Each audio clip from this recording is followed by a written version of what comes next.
Olá! O objetivo desse vídeo é apresentar o jogo conhecido como Crônicas das Trevas.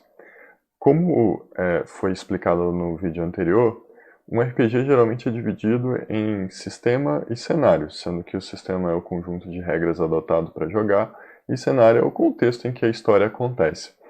O jogo que a gente está chamando aqui de Crônicas das Trevas, ele adota como cenário é, aquilo que a gente poderia chamar de Mundo das Trevas. O Mundo das Trevas, então, é um cenário para se jogar RPG muito ligado nos temas de horror. É um cenário de jogo em que se predominam os temas de horror e fantasia modernos. Então, ao contrário de muitos RPGs famosos, como principalmente o Dungeons Dragons e o Tormenta aqui no Brasil, é, esse cenário ele se passa na nossa realidade, nos nossos tempos, na nossa época, ou qualquer variação da nossa história que a gente preferir. Esse jogo adota como sistema um sistema conhecido como Storytelling ou Storyteller. Tem uma diferença importante que a gente vai ver um pouco para frente quando a gente vê um pouco da história desse jogo e a história desse cenário e desse sistema. Então, como eu estava dizendo, nesse jogo a gente interpreta personagens que vivem histórias baseadas na nossa realidade. Só que uma versão distorcida da nossa realidade, uma versão mais sombria, mais sinistra, em que os aspectos ruins da nossa realidade são ressaltados. Afinal de contas, é um jogo de horror e de fantasia. Também, diferentemente de outros cenários e de outros sistemas, no mundo das trevas, os jogadores vão interpretar personagens que muitas vezes, mas nem sempre, são, na verdade, monstros sobrenaturais. Talvez eles já foram pessoas um dia, mas não são mais. E, também diferente de outros RPGs que a gente pode estar acostumado, não necessariamente esses personagens dos jogadores vão ser os heróis da história. Muitas vezes, aquilo que é considerado bom ou mal, certo ou errado, tem uma diferença muito tênue. E é essa ambiguidade das ações, esse questionamento, que leva a gente ao horror inerente a essa proposta do jogo. O sistema Storyteller ou Storytelling, dependendo da versão, e aqui a gente vai adotar a versão Storytelling, é um sistema também um pouco diferente do sistema mais popular, que é o sistema D20, né, que é usado para jogar Dungeons and Dragons. Nesse sistema Storytelling, as características dos personagens elas são descritas por meio de pontos, mas não pontos acumulados.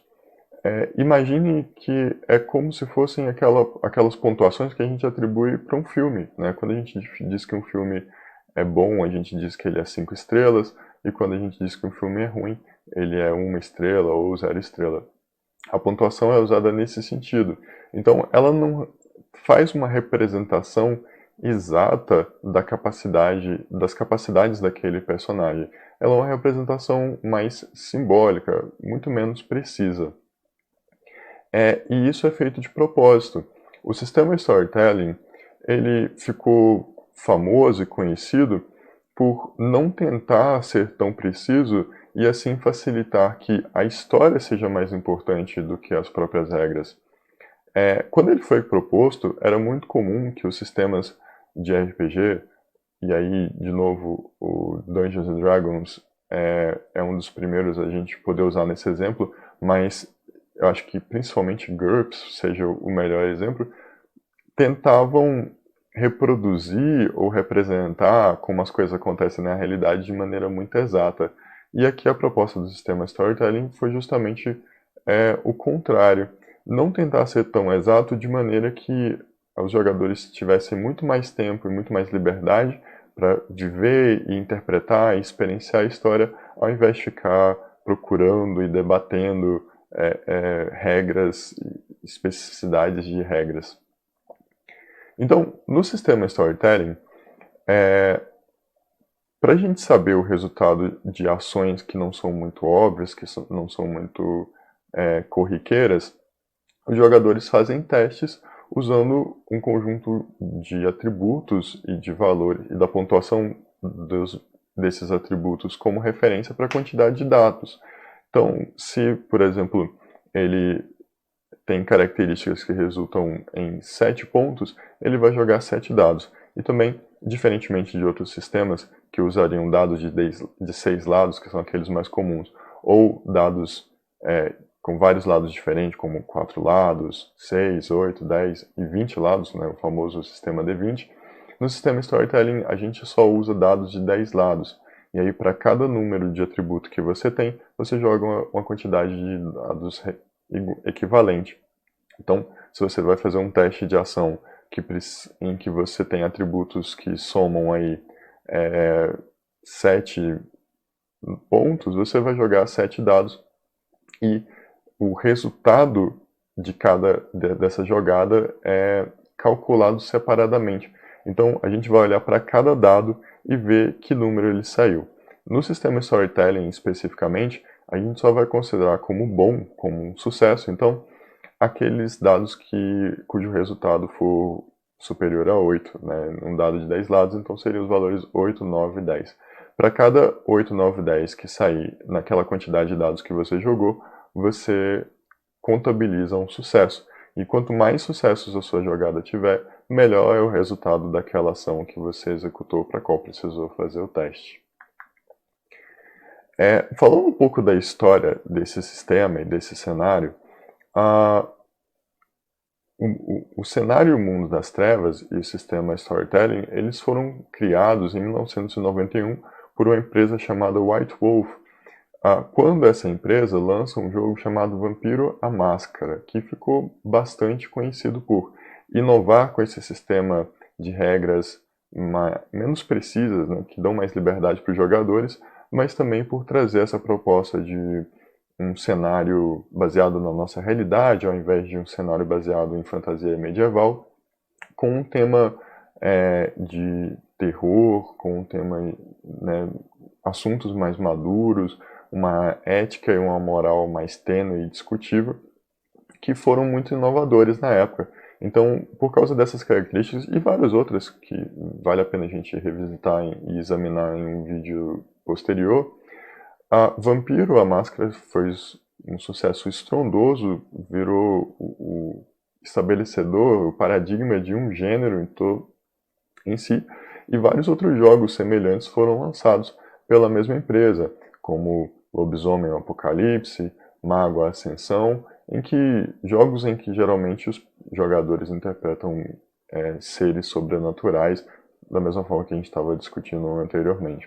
Em 1993, Vampiro: A Máscara recebe uma segunda edição que avança um pouco na história oficial do cenário e dá uma atualizada nas regras também. E em 1998, o jogo recebe uma versão revisada, que foi considerada pelo público carinhosamente como uma terceira edição. Por causa de uma série de problemas, principalmente relacionados com queda de vendas e que atrapalharam principalmente a expansão da empresa, esse grupo de jogos, né, do Mundo das Trevas começa a perder popularidade pelo fim do século, o que leva a empresa a investir em uma campanha de encerramento das linhas com uma proposta de transformar essas linhas em novos jogos, o famoso reboot. Então, em 2004, oficialmente é declarado, depois de uma campanha muito interessante de Apocalipse, o fim do Mundo das Trevas como ele era conhecido, ou que hoje a gente chama de Antigo Mundo das Trevas ou Mundo das Trevas Clássico. No mesmo ano, é lançado, então, em 2004, o projeto que viria a se tornar o Novo Mundo das Trevas, e que posteriormente ficou conhecido como Crônicas das Trevas, que é esse que a gente está se focando nesse canal. Ainda, mais pra frente eu vou comentar um pouco sobre o Novo Mundo das Trevas, mas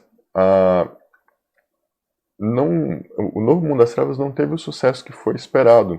E depois de muitos anos, os fãs ainda clamavam por aquele jogo que eles conheciam, que eles gostavam bem. Então, para satisfazer a nostalgia e o clamor dos fãs, em 2011, a White Wolf lança uma edição comemorativa dos 20 anos de Vampiro: A Máscara, que traz uma atualização do jogo para esses esse tempo depois que, em tese, ele teria sido encerrado, uma atualização do cenário e das regras também, dando uma revivida e uma renovada e um fôlego novo para os jogadores. Em 2012, então logo após o lançamento dessa edição comemorativa de 20 anos, o Vampiro, que ficou conhecido como a quarta edição de Vampiro à Máscara, é criada e fundada uma nova editora que passa a produzir, passa a publicar os jogos da Onyx Path, uma vez que a editora anterior tinha entrado numa situação financeira complicada. Perdão, eu disse Onyx Path, mas é da White Wolf. Essa editora nova, que ficou conhecida assim agora como Onyx Path, assume então a publicação desses novos livros e ela vai se tornar importante para a gente, como a gente vai ver logo em seguida. Em 2015, a White Wolf é comprada por uma empresa com um capital e um escopo muito maior, chamada Paradox Interactive. E aí, a Paradox, junto com a White Wolf, tem uma proposta de trazer de volta o que agora é conhecido como o Antigo Mundo das Trevas, ou Mundo das Trevas clássico, numa proposta nova. Enquanto que o novo Mundo das Trevas, eles não se desfazem dele simplesmente. E aí criam-se então duas linhas de jogos diferentes, o Antigo Mundo das Trevas e o que agora ficou batizado como Crônicas das Trevas, reunindo produtos diferentes dentro da mesma empresa. E a aclamação dessa separação é feita quando em 2018 é lançado Vampiro à Máscara, quinta edição, o renascimento da Fênix, para o delírio de todos os fãs. Em vídeos posteriores eu gostaria de dar uma olhada nessa história melhor, principalmente na quinta edição do Vampiro à Máscara, que é muito interessante e tem feito um sucesso aí digno de seus antecessores, mas o nosso foco agora vai ser na outra linha de jogos da White Wolf, que foi assumida pela Onyx Path e agora se chama Crônicas das Trevas. Então, como eu disse, o novo Mundo das Trevas, ele teve o seu início lá em 2004, com a proposta de fazer um reboot da linha do Mundo das Trevas, e em 2004 mesmo é lançado o seu primeiro jogo, o primeiro jogo dessa linha, conhecido como Vampiro Hacking. Logo em 2005 é lançado Lobisomens os Destituídos, e, se eu não me engano, em 2006 é lançado o Mago Despertar. Eu preciso conferir depois, eu coloco no comentário desse vídeo. E, curiosamente, em 2006, a editora Devir, aqui no Brasil, lança uma tradução oficial do Manual Básico do Mundo das Trevas, né, trazendo para nossa terra tupiniquim aí essa linha de jogos. Em 2007, a Devir lança também a tradução oficial para Vampiro Hacking, e em 2008 ela lança Lobisomem os Destituídos, que é a nova versão da linha de lobisomens para o novo Mundo das Trevas. Em 2011 a Devir lança Mago, o Despertar, que seria a nova versão de Mago, a Ascensão, também em português, e também em 2011, curiosamente, a Devir lança uma segunda edição de Vampiro Hacking, sendo que a segunda edição oficial do jogo, o Vampiro Hacking, só seria lançada pela Onyx Path em 2013. Mas, ao invés de prever o futuro e dizer o que estava acontecendo, essa segunda edição de Vampiro Hacking em português nada mais é do que uma reimpressão do livro que estava esgotado nas prateleiras das livrarias, com a incorporação dos elementos da errata, aqueles elementos que foram imprimidos ou que foram escritos de maneira errada na primeira edição. Então, seria mais interessante a gente se referir a ele como uma segunda reimpressão, como a reimpressão ou a segunda não é necessariamente a segunda versão do jogo, como a gente pode ver. Em 2013, a Onyx Path lança um projeto baseado em uma crônica muito legal, muito interessante, chamada Crônica do Deus Máquina, que eu gostaria também de poder abordar num vídeo futuro aqui no canal, que traz uma série de alterações e de atualizações e até uma proposta de temática nova para o novo Mundo das Trevas. O impacto e o sucesso dessa crônica, principalmente das mudanças de regra e de cenário, é tão grande nos fãs que a editora então resolve reformular as suas linhas de jogos para novas versões, assim criando em 2013 Vampiro Hacking a segunda edição, com uma proposta diferenciada, ainda que incorporando e sendo fiel à primeira edição, mas atualizando bastante os sistemas de regras, trazendo muita coisa nova, muita coisa legal. Em 2015, a editora lança também Lobisomens Destituídos, a segunda edição, e em 2016 ela lança Mago Despertar, também na segunda edição. Eu deixei várias linhas de jogos aqui, porque senão o vídeo ia ficar muito longo, dá pra gente falar bastante sobre vários outros jogos como Changeling, Múmia, Demônio e vários outros, mas resumidamente essa é um pouco da história que vai permitir a gente entender um pouco melhor as diferenças entre esses jogos e o contexto em que eles se inserem. Falando em diferenças, quais são as principais diferenças entre o antigo Mundo das Trevas e o novo Mundo das Trevas, ou como a gente vai passar a chamar ele de Crônicas das Trevas? Eu também quero fazer um vídeo específico sobre isso, mas para não deixar passar a oportunidade, eu gosto de pensar que a principal diferença, além de algumas mudanças no sistema de regras, mudanças mecânicas, é uma mudança de tom, uma mudança de estilo entre as duas propostas de jogos. Os dois continuam sendo jogos com uma proposta de horror, com uma proposta de assuntos mais adultos, com uma proposta de discussões morais e éticas da nossa sociedade, mas o antigo Mundo das Trevas ele tinha uma temática, ele tinha um estilo que se assumia como um estilo punk gótico. E é interessante a gente entender esses dois elementos.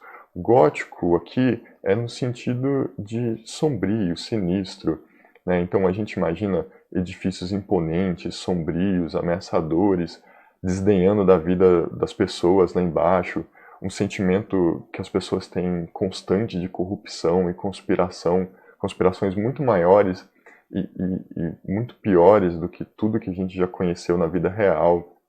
Tudo parece ter um motivo oculto, agentes ocultos que existem, estão manipulando as coisas por detrás dos panos, as entidades corporativas, os agentes corporativos e governamentais, que são figuras cinzentas, impessoais, que a gente não consegue identificar exatamente quem eles são, né, distantes assim das pessoas, dos meros mortais. A religião ela tem uma presença enorme e ela se manifesta de uma maneira fortemente ritualística. As igrejas e os cultos eles são controlados por jogos de poder, da mesma forma que a política e a corrupção no resto da sociedade. Então, esses elementos eles dão uma temática mais gótica que caracterizou muito o cenário do Mundo das Trevas, né? Principalmente o cenário clássico. E aí o elemento punk é bem interessante porque ele traz pra gente um estilo em que existem elementos que envolvem, por exemplo, uma criminalidade que não se esconde, as pessoas são mais frias, elas são mais cínicas, há um desprezo, um ciúme, vícios, são sentimentos comuns entre as pessoas. Os valores morais, eles são superficiais, e a hipocrisia substitui uma moral genuína, uma moral verdadeira, que é inexistente. Os jovens são rebeldes contra a sociedade, enquanto os mais velhos tentam doutrinar eles nesses valores arcaicos e perdidos. As cidades, os centros urbanos são sufocantes, são cheios de becos, de baladas underground, de gangues, de posers, e de uma vida noturna agitada, corrupta e barulhenta. Então, esses elementos estéticos, eles caracterizam um pouco daquilo que é conhecido ou entendido como punk no antigo Mundo das Trevas. E o que muda desse antigo Mundo das Trevas para o novo Mundo das Trevas? O elemento gótico é mantido, então toda essa descrição desse cenário ela é recuperada no Crônicas das Trevas, mas o elemento punk não. Então, o novo Mundo das Trevas é conhecido como assumir um tom gótico moderno. E o que eles definem como moderno é meio vago, e é propositalmente vago, como a gente vai ver nos elementos diferentes entre essas duas linhas a seguir. Ah, uma das principais marcas, então, além dessa diferença de tom, é que o antigo Mundo das Trevas ele era muito mais sistematizado, muito mais organizado, as coisas estavam mais estabelecidas para o jogo em si, não necessariamente para os personagens, para as histórias. Agora, o novo Mundo das Trevas, ele assume uma postura contrária. Ele deixa propositalmente muitas respostas abertas, muitas perguntas incompletas, criando nas próprias regras e no próprio livro uma sensação de mistério. Essa sensação de mistério, ela é um tom importante, é uma temática importante para o jogo, mas ela também é feita proposital para que, ao invés de que o próprio jogo coloque uma metanarrativa que estabeleça o que vai ou o que não vai acontecer, os próprios jogadores, os próprios narradores no seu cenário, criem essas respostas ou descubram essas respostas por si mesmos, criando então, estabelecendo e consolidando essa temática de mistério que as próprias regras ajudam a construir. Além disso, o antigo Mundo das Trevas ele tinha um enfoque global muito bem estabelecido. Então, eventos históricos que motivavam agentes conhecidos no mundo inteiro aconteciam e eram descritos nos próprios livros do jogo. Agora, o novo Mundo das Trevas ele tem um enfoque muito mais local. Provavelmente os personagens e os agentes sobrenaturais da sua cidade talvez tenha até contato com outros agentes e outros personagens de outras cidades, mas isso é muito pouco e de uma maneira muito mais precária. Não tem uma organização consistente entre eventos mundiais ou organizações mundiais. Esse elemento, ele muda um pouco quando a gente vai olhar a segunda edição dos jogos, né, da linha de Crônicas das Trevas. Assume-se um elemento globalizado mais forte, mas ainda assim ele não é tão bem estruturado quanto no antigo Mundo das Trevas. Então, isso é assumido, isso é feito até de maneira proposital para deixar que os próprios jogadores, os próprios narradores, ao criar o seu próprio cenário, os personagens, jogadores e narrador no cenário, dessem essa importância para eles, ao invés de apresentar esse cenário, esses personagens mundialmente importantes já nos próprios livros, já prontos. Ele dá uma impressão de ser mais um jogo em que você tem os elementos para você mesmo criar, dá mais liberdade nisso. Uma outra característica que diferencia esses jogos é uma diferença na ênfase da escolha dos jogadores e dos personagens.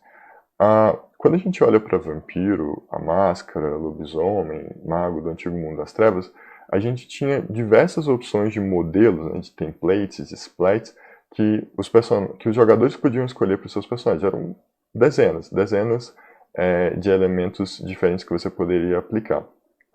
Agora, no Novo Mundo das Trevas, no Crônica das Trevas, o jogador ele recebe aí geralmente uma base de 5 vezes 5, né? São 5 opções que você pode escolher para o seu personagem de um modelo com características inatas, entre aspas, que ele não pode, né, escolher em tese, e 5 opções de posicionamentos políticos, geralmente, e que o personagem escolhe participar. Além disso, outras opções que se apresentam para os jogadores, elas devem ser conquistadas, elas devem ser adicionadas ao personagem durante o jogo, na medida que o personagem vai evoluindo, e não inicialmente quando esse personagem está sendo criado. Por fim, uma última característica que é interessante, que eu acho legal de diferenciar esses dois jogos, é que na prática, no Antigo Mundo das Trevas, cada um das linhas de jogo, né? Então, Vampiro, Lobisomem, Mago, consiste em um jogo diferente. Haviam vários elementos em comuns entre esses jogos, mas em si eles eram jogos diferentes.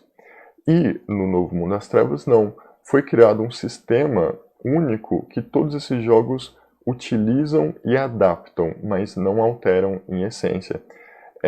essa mudança facilitou que acontecesse muito mais crossover, muito mais interação entre os personagens dessas linhas, permitindo que essas interações se dessem de maneira mais equilibrada, ao invés de alguns problemas apresentados pelas linhas anteriores, quando um vampiro tentava, por exemplo, enfrentar um mago, um lobisomem tentava enfrentar um vampiro, ou que houvesse participação desses personagens nessas histórias diferentes.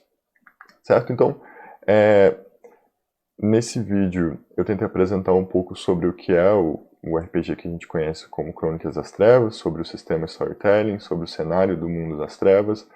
A gente viu também um pouco sobre a história desse jogo, a evolução, as mudanças, como aconteceu a divisão entre o antigo Mundo das Trevas e o novo Mundo das Trevas, agora conhecido como Crônicas das Trevas, e quais são as principais diferenças que a gente pode ver entre esses dois jogos.